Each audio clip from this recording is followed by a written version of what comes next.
If burnout is my fault, or it's your fault, or if it's the whole stinking world that is to blame, so what? Stick around and find out. Take It Offline starts right now. The fundamentals of business. Mental is a part of the word. I never ask my clients to judge me on my winners. I ask them to judge me on my losers because I have so few. There's money in the banana stand. I'm a hard-working man. You can't learn how to close. You better start thinking about another career. Put that coffee down.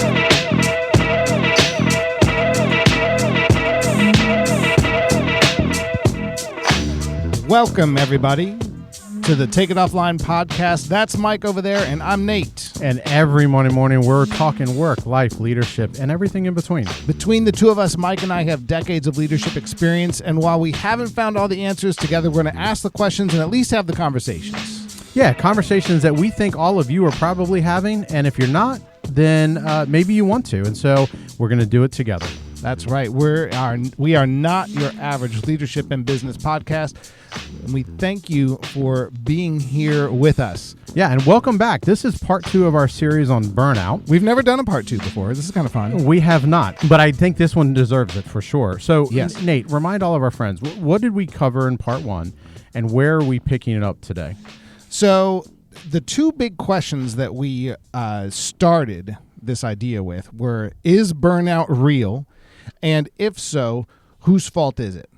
And last week, we really took a deep look at burnout, the statistics surrounding it. 82% of employees in the U.S. today experience some level of burnout. The leadership tier experiences burnout much less than entry-level employees, and also the younger workforce entering the workforce experiences burnout at a much higher rate than those who have been around for a little bit while longer. Did that surprise you? Were you a little bit shocked that executives were so low and that it seems to be happening at a younger age? I was, and some of the data that we're going to get into today kind of contradicts my thinking. And we think, Mike, we're in middle management, we're in middle age, and we think, oh, well, young people just don't know what it means to work hard. They just don't know what it means to put in the effort. They see what you've accomplished in your career, what I've accomplished in my life, and they think, well, I'm entitled to that as well, even though I might be 22 or 23 as opposed to in your mid to late 40s. And I think that's an unfair characterization because, as we discovered, folks entering the workforce at 23, 24, 25, there's a whole different set of expectations placed on them by leaders, guys our age and ladies our age, and it's a completely different workforce than when you and I were entering our careers in our early to mid-20s. Yeah, I'd agree. It's very different. It's different for a lot of reasons. I think it's different because of the technology that you're walking into. I think it's different because of the expectations. Nate, you and I have had this conversation. You mentioned the people see what you have and they think that they want it. And I've mentioned that I've got this theory that is that folks are having children a little bit later. Mm-hmm. And as they do that, I think what you tend to find is, okay, so someone used their 20s and their 30s to build this career. Yep. They went through the burnouts and they went through the job changes, the and struggles, all of that. error, yeah. And now they've got children who are seeing the better years. The fruits of all that labor. That's right. The result. They're seeing the bigger house, the fancier car, the better vacations, and they're thinking, gosh, this is what work looks like. I should get out of college, and this should be my life.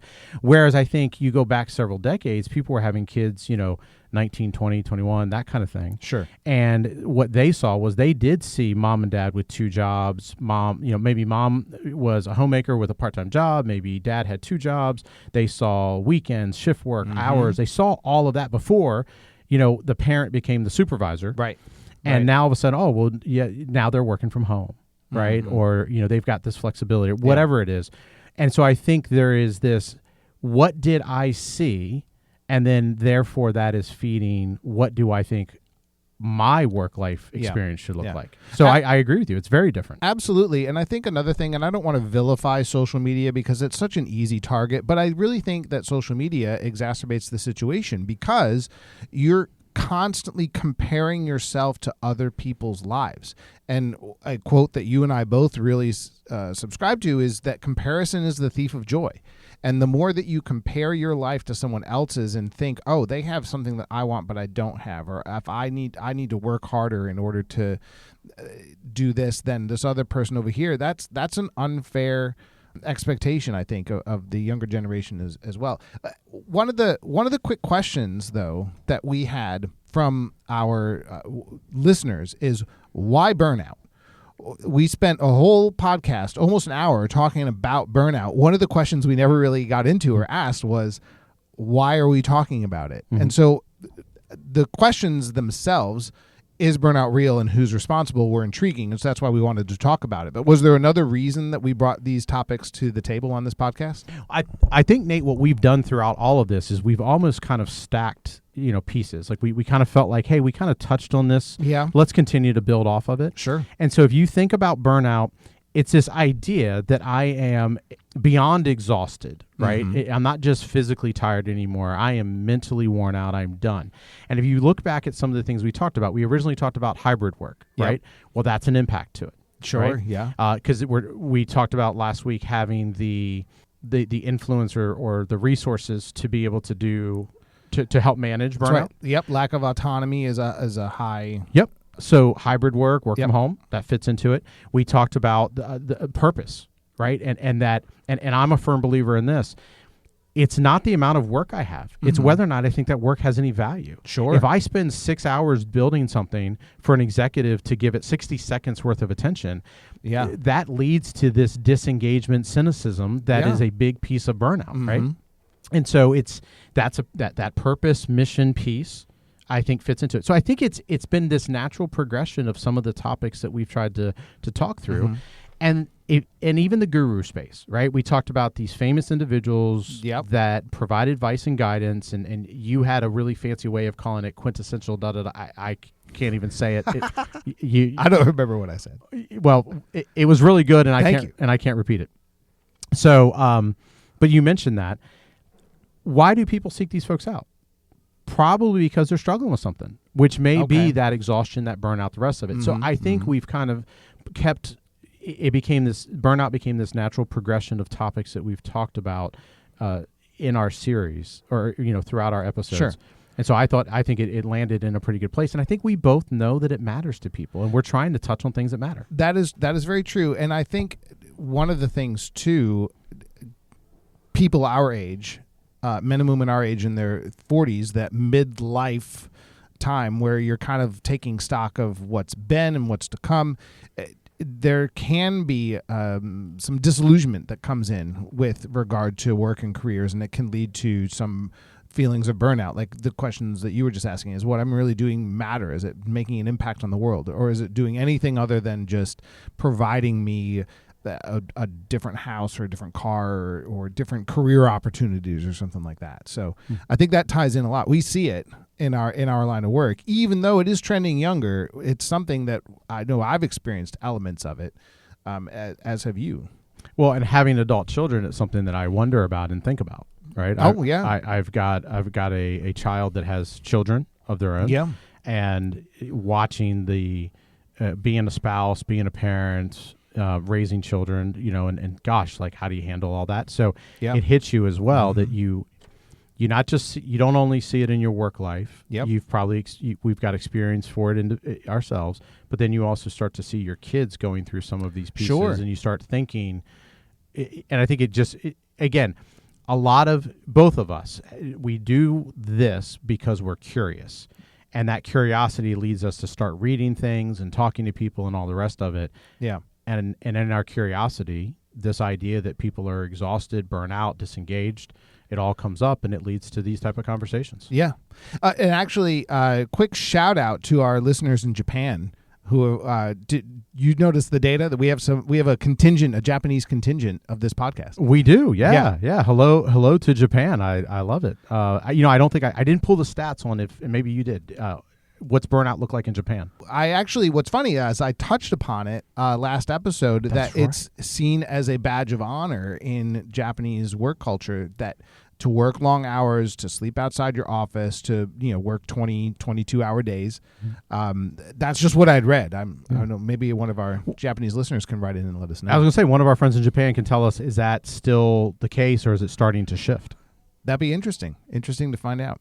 Speaking of bigger houses, did I tell you the story about my house, the floor?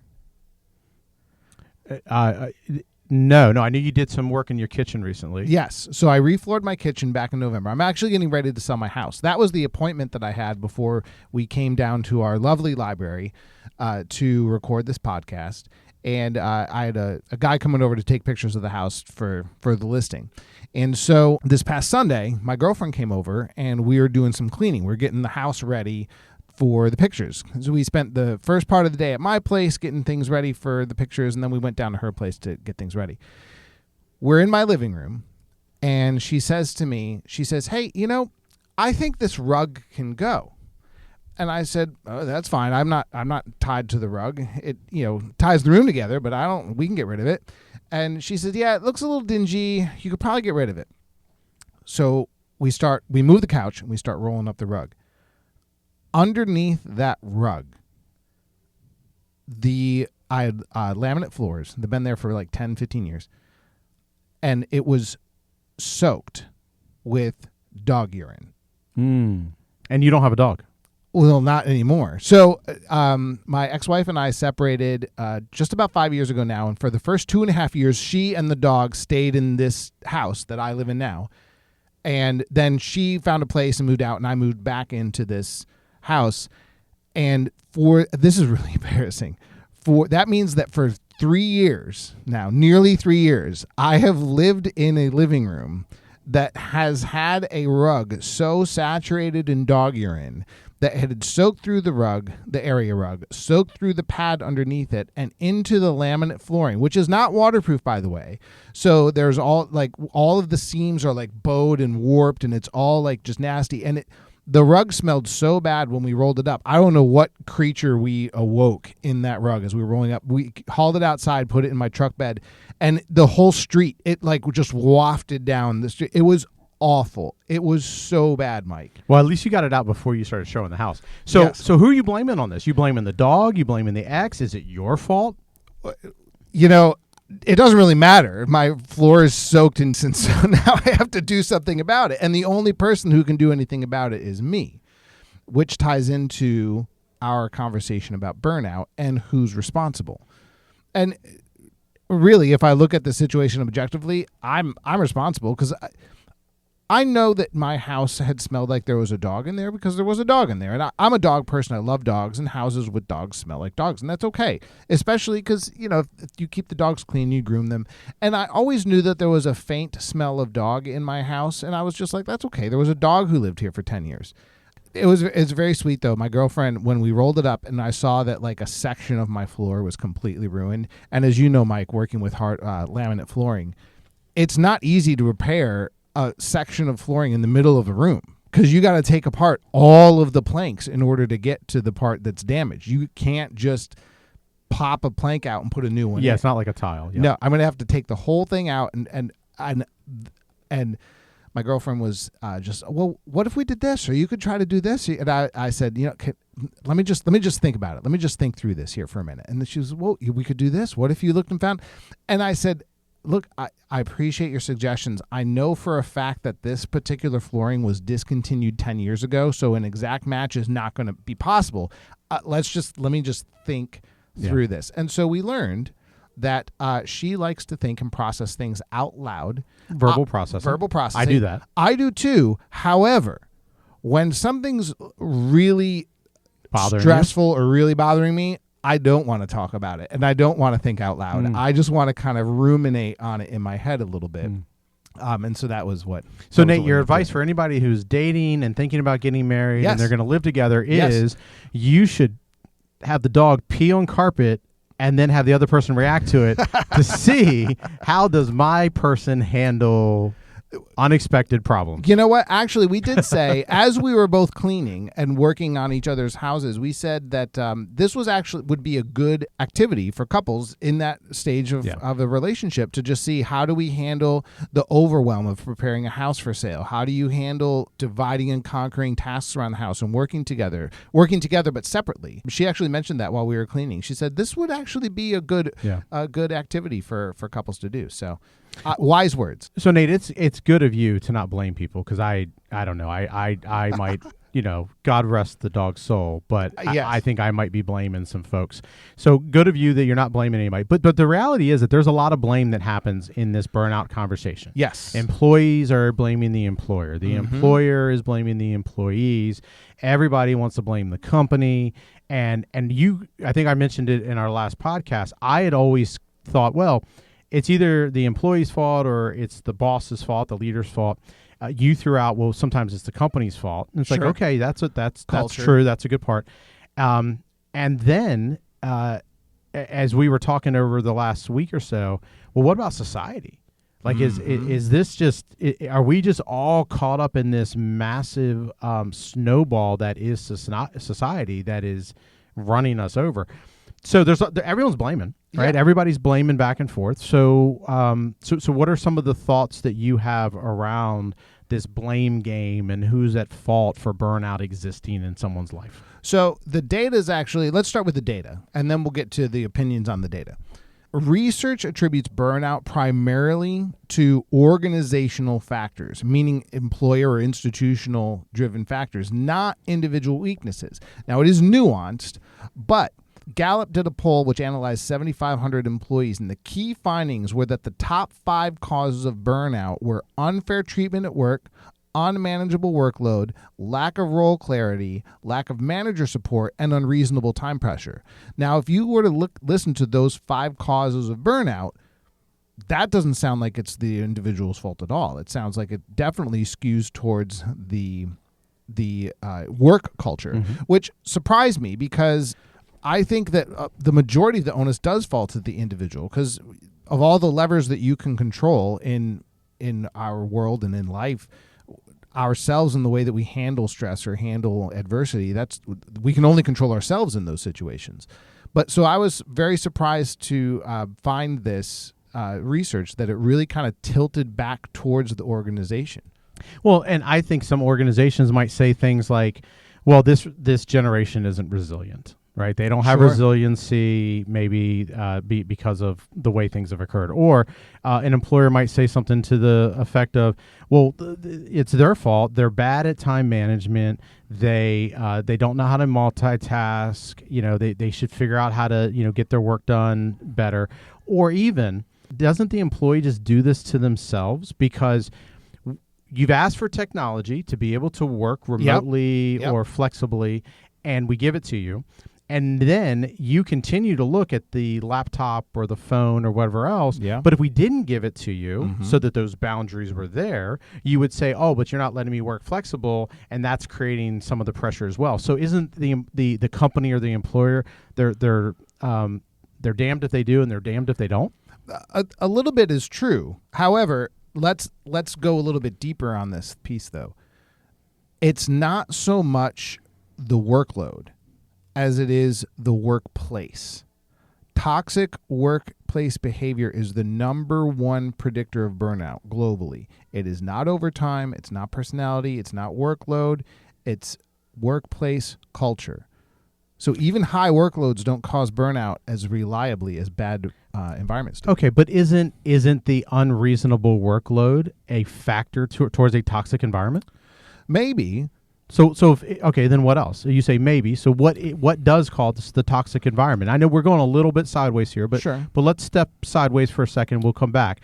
You're saying that the toxic environment is a big factor here. So what's making the environment toxic if it's not those things that you listed? And I think you probably have them there in your research, but you mentioned unmanageable workloads, lack of autonomy.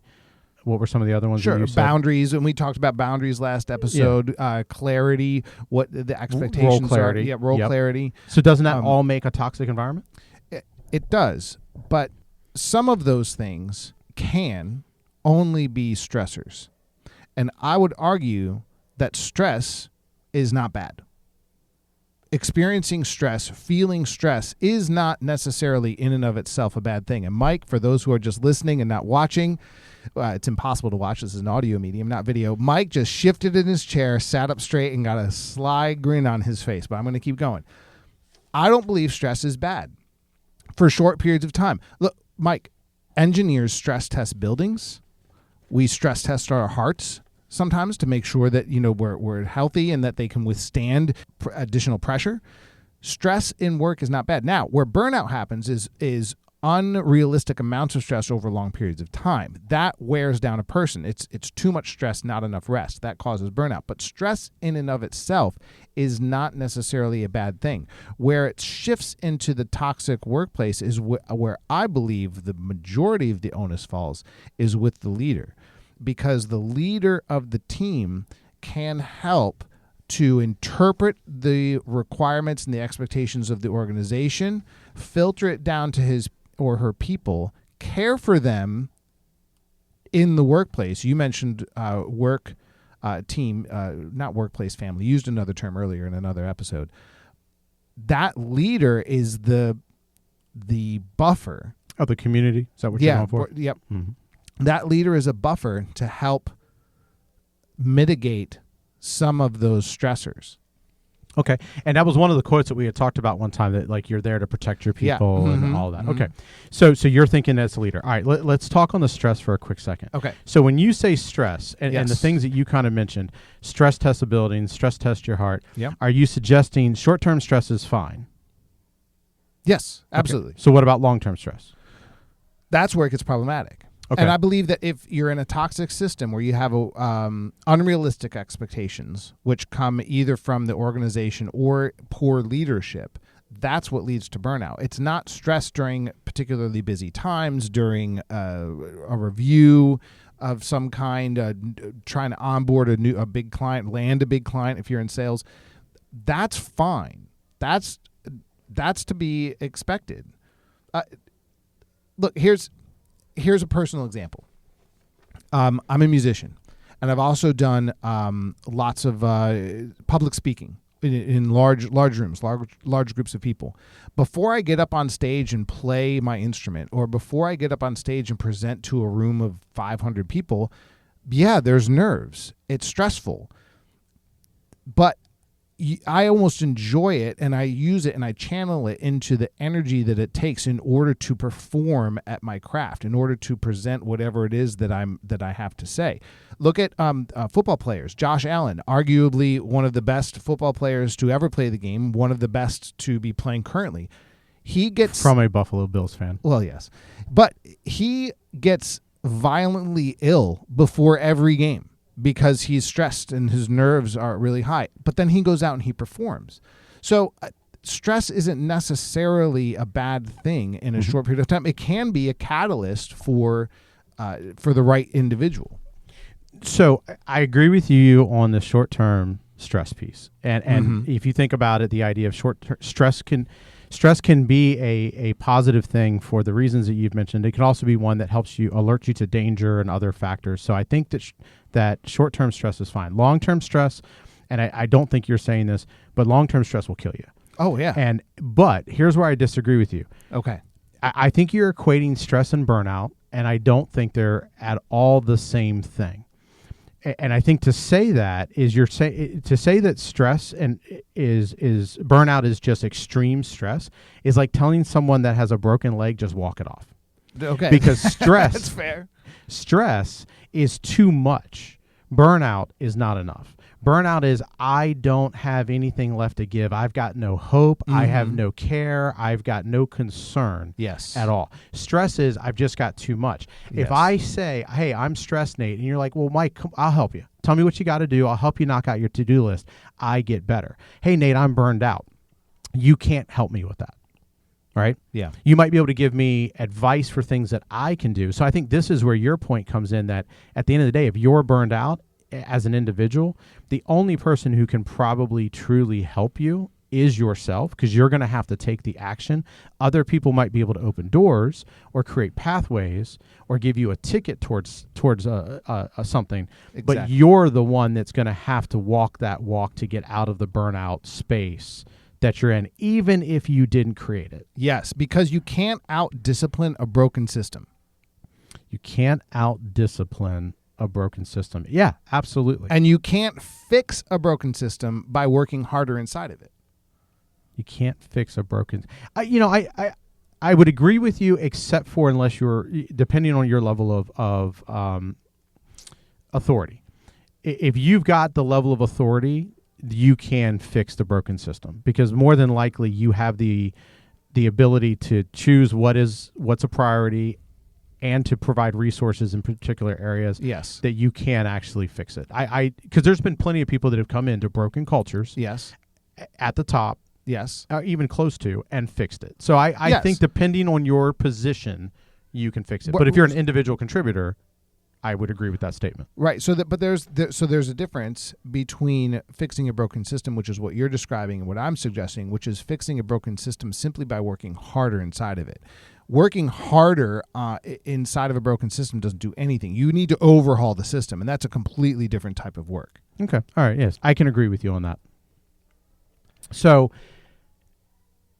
are we on the same place that burnout is not extreme stress? Yes. Okay. Yes. Because here's the other thing. Like you mentioned Josh Allen. Yeah. He has extreme stress. Violent illness sounds like extreme stress. Sure. Being a elite athlete in one of the most highly rated professional sports organizations in the world, yeah, there's some extreme stress there, I would say. But he's not burnout. No.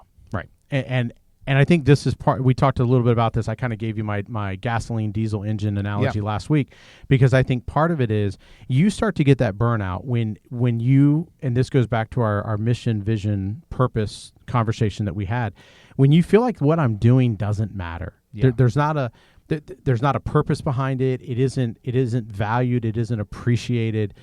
That, I think, leads you down that road of burnout, right? Mm-hmm. But if I'm doing work and there's too much on my plate, I'm super stressed, I'm anxious, you definitely want to figure out a way not to stay there, because long-term stress will kill you. Yeah. But you're probably still loving it, right? Like if you feel like, gosh, what I do is really important. I think, you mentioned some of those careers where your identity and your work. Yep. Law enforcement, doctors, healthcare workers. Yeah. Yeah. Mm-hmm. And while they might say they're burned out, I would wonder, are you really? Like, are you in a place where you just don't care anymore? Because if you're a surgeon, you're probably not opening somebody up and fixing them and being like, gosh, I don't care about this. No, you do. Yeah. You're just having it. Yeah. Well, if it's me on the table, please care. It's an extreme exhaustion that you've reached, and you need to figure out, there's some similarities here. How do I put some boundaries in place? How do I get some rest? How do I prioritize my well-being? Real quick, one stat I want to throw in here, because I found this absolutely fascinating. 2025, American Journal of Preventive Medicine, since we were just talking about doctors, burnout costs employers between $4,000 and $20,000 per employee annually, which means that a 1,000 person company can lose around $5 million a year from burnout related side effects. Yeah, I always love those studies, because I know I'm sure there's a way you can sit down and calculate all of that, but those are like the time studies and all the other things that I see, and I always have just a little bit of skepticism towards those. Why? Because I don't. It's how well can you truly manage or measure some of that, right? Because what's the alternative? So I'm burnt out, and you're saying because I'm burnt out, it is costing you something. Sure. Okay. Lower productivity, more sick days, maybe depending on the field, you have to hire temps or hire other team members. You're funding other resources. Overtime for other employees that have to work harder in your absence, perhaps. But I think the alternative is you start looking at, and I haven't thought this through enough to probably neither have I. We're debate this to you, but there's the other side of, okay, so if the individual isn't burnout and they're just stressed, they're still doing a bunch of work. So are you now making money off of having people at a very high level of stress whose plates are full and they're doing a lot of work?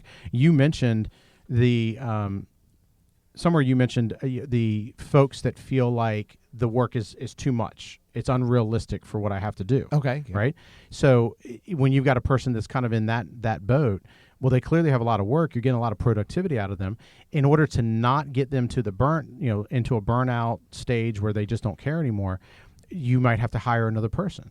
Well, there goes that profitability that you supposedly are saving, right? And so I'm sure that the math works, but if you make it work, I see what you're saying. Yeah, it's kind of like statistics. Let me know what story you want to tell, and I'll find you a statistic that matches the story. Yes, right. That's fair. So I always take those things with a grain of salt, not fully convinced that is it really costing you that much money, because if a large corporation's losing billions of dollars due to this, yeah, I'm pretty sure they would fix it. Because if they had billions of dollars of fraud, they'd find a way to start fixing that. Yes, right? no, that's fair. And that's so valid. I sometimes wonder if it sounds good, and sure, maybe you can make that math work, but I'm skeptical.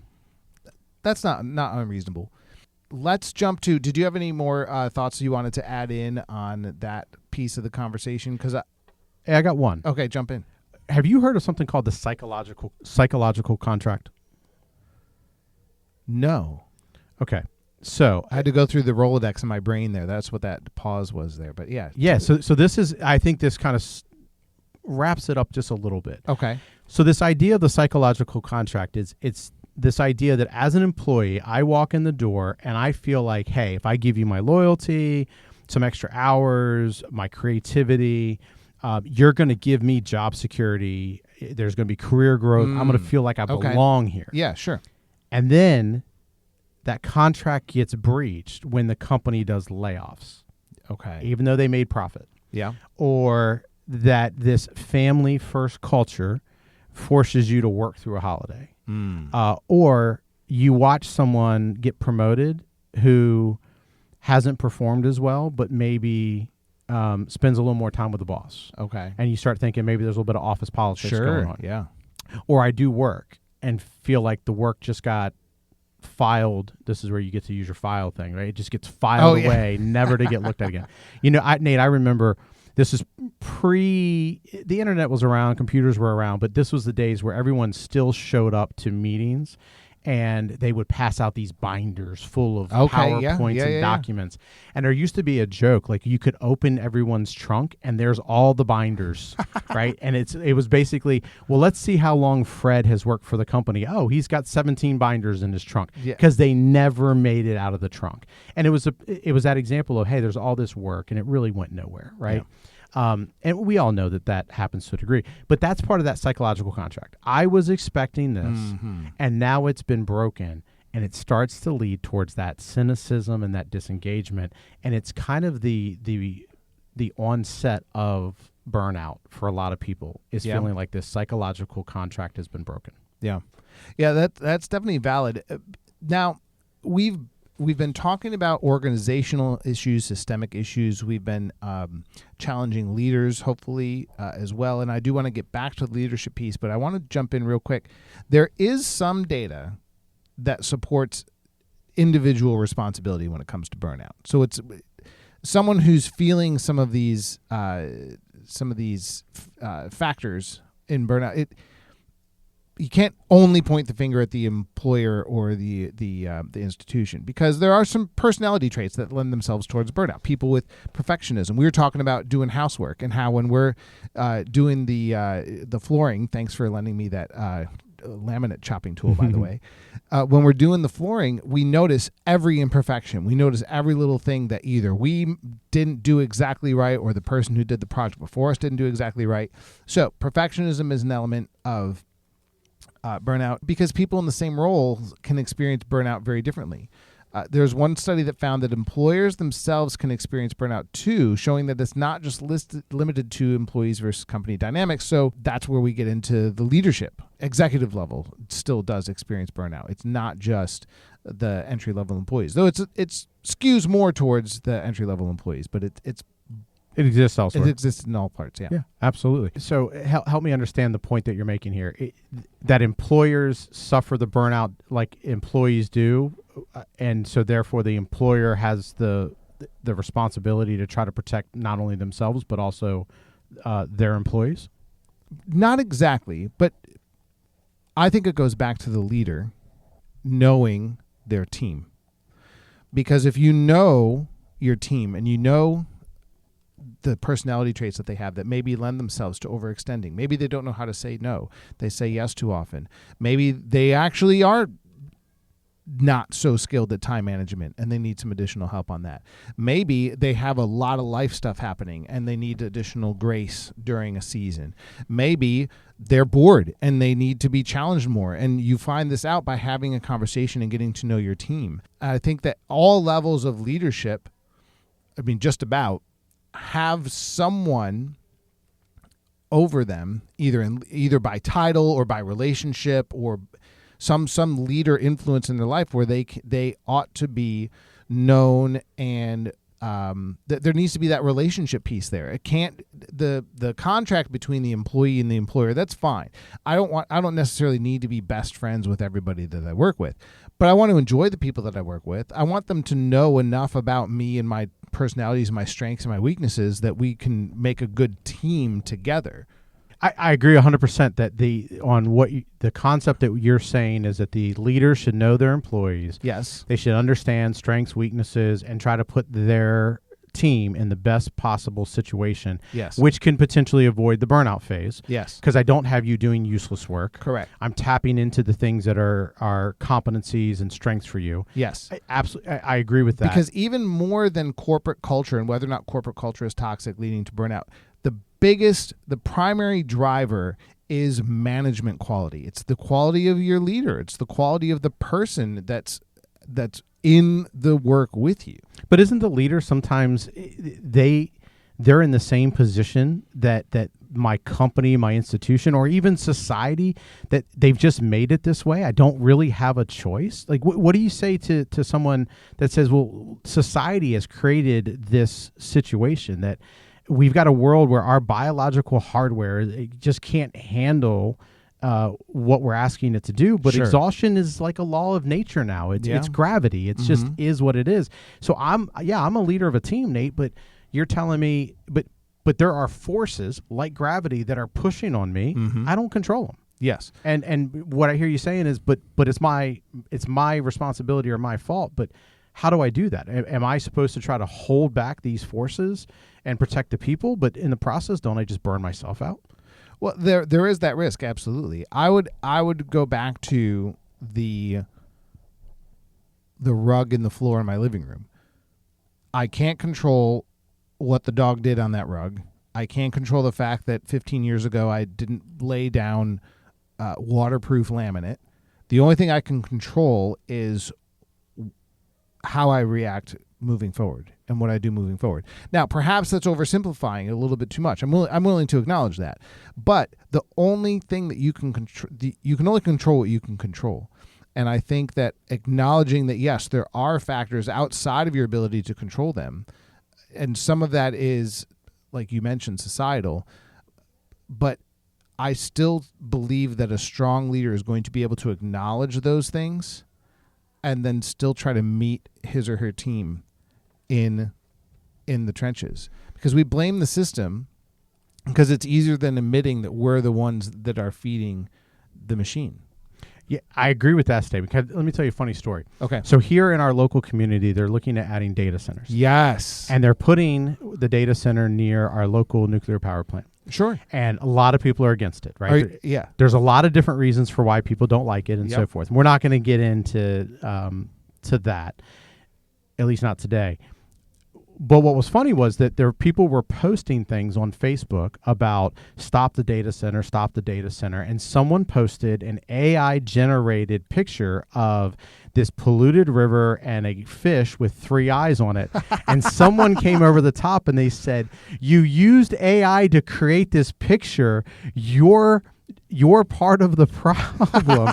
You're feeding the problem by doing this," right? Yeah. And I'm like, that's a funny call out, right? Yeah. You know that, and so so to your point, there what you just said about we blame society and the corporations, but we kind of feed the machine sometimes too, right? Yeah. We want the companies to have high productivity, high profitability, because it's where all of our 401ks are. Yeah. But yet we don't want to necessarily be in that environment Sure. that's pushing us to Sure. to take our productivity up or so forth. Right. So there's some reality inside of that. Nate, you know me well enough, and I know you well enough. I do believe that the leader's job is to protect their people, and you do have a responsibility to know them and help them and develop them and get them into a good place. I do think there's a lot of pressure sometimes from institutions that we work for. Mm-hmm. But there's also some of us that are in a position where we can influence the institution. Yes. And the culture of the institution. That is true. So there is the culture of the institution or company that I work for, but then there is the culture of my team and my piece of it that I also have some control over as well. So I think where I land with this is that blame is not specific to one person. That it's not universally society's fault, the company's fault, the leader's fault. I think that there's some situationalness to this. Sure. There's plenty to go around. It could be the boss. It could be the company. It could be me. I think that when I think about the blame of this, that's what I think about. But then it comes up to kind of where we started this part where we said, so if burnout's my fault, your fault, the whole stinking world, so what? So that's my question to you, Nate. We've talked about where there's accountability, employer, company, all of this. So what? So what do we do with it? Well, and I think that's the question that we want to leave our listeners with today is ask ourselves. Let's ask ourselves, what are we going to do about it? How well are we caring for our teams? Are we even aware of where our teams are in their lives, are they close to feeling burnt out? Are they bored? Have we had the conversations that actually dig a little bit deeper than how are we looking on the deck for the next meeting coming up? Because I think taking the time to actually know and understand where a person is in their journey on their career is valuable. You can't quantify it with a dollar sign, but you can absolutely quantify it in loyalty, in quality of work and production, and the quality of the culture of the team. Yeah, I would agree with you on that. I think it is a good question to leave the audience with. This is where my head goes is, first and foremost, you need to understand, am I just hyper stressed or am I burnout? Right? Am I exhausted or am I burned out? And because they're two very different things and they take different approaches. Where I would tell people to look is, number one, you can use that MBI. We talked about the Maslow index last week. Oh, yeah, that's right. We did. Yep. And I think you could look at that as a tool to try to determine where am I. The other one, and I've simplified this, but call it WAR, W-A-R. Okay. What's my workload, right? Is it reasonable or not? If the answer is no, okay, that's a sign towards burnout. What's my autonomy? Do I get to decide how to do the work? If the answer is no, that's a sign towards burnout. And what about the reward? Do I feel like I am actually being recognized, whether it's financially or socially, but is there a reward for the things that I'm doing? Meaning, I feel like this work is worth it. That's really what that's getting at. And if you're leaning towards no in most of those WAR questions, then there's a good chance that you're probably closer to the burnout side than just the stress side of things. Yeah. And then you need to start asking those questions. If it's me, well, then maybe I need to put some boundaries up, make some different choices. And here's one, Nate, that I think is going to lead us to next week. Am I one of these high achievers that is addicted to the stardom, needs to be the hero, wants to be, the greatest, and is that feeding some of this burnout, and that's on me? If it's my employer, you might need to get professional help. You might need to talk to loved ones. You might need to talk to your mentor, because it might mean that there's a big change that needs to occur in your life. Absolutely true and well said. I'm going to add one other piece back, speaking to the leaders. Leaders, we cannot always assume that all of our employers or all of our employees have the same aspirations, the same ambitions that we do. Because high achievers tend to get frustrated by workers that they might inaccurately assume are mediocre. And likewise, mediocre or middle-of-the-road workers might get really annoyed with high achievers pushing back and forth against them. Yeah, absolutely. We're going to dig into that next week. That's what we are. And this is all the time we have for today. The vultures are starting to circle here at our local library. So, Mike, this was a great use of our time. I really enjoyed this episode with you. Yeah, me as well, Nate. I think it was a great conversation, and we would love for you to join us in that conversation. Leave us a comment. Tell us what you think. Where are we right? Where are we wrong? Just reach out to us. You can reach out to us at Take It Offline Podcast at gmail.com. You can find us on LinkedIn. You can find us on YouTube, Spotify, Apple, all of those favorite spots that you absorb content. Yes. We are there. We are international content creators, Mike. That's right. Hello, Japan. Thank you so much for listening, everybody. Tell your friends and colleagues. And until next time, take care of yourselves and take care of each other. Oh, I thought we were going to do it back and forth. We're doing it together. Oh, are we? Okay. Let's go back. Okay. Well, we can edit because of the music now. Here we go. Until next Monday, everybody. Take care of yourselves and take care of each other.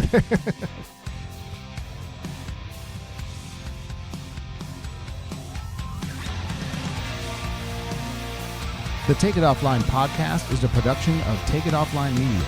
All views and opinions are ours alone, reasonably informed, and meant for personal enrichment and entertainment. Views expressed do not represent any particular organization or employer. Copyright 2026 by Take It Offline Media.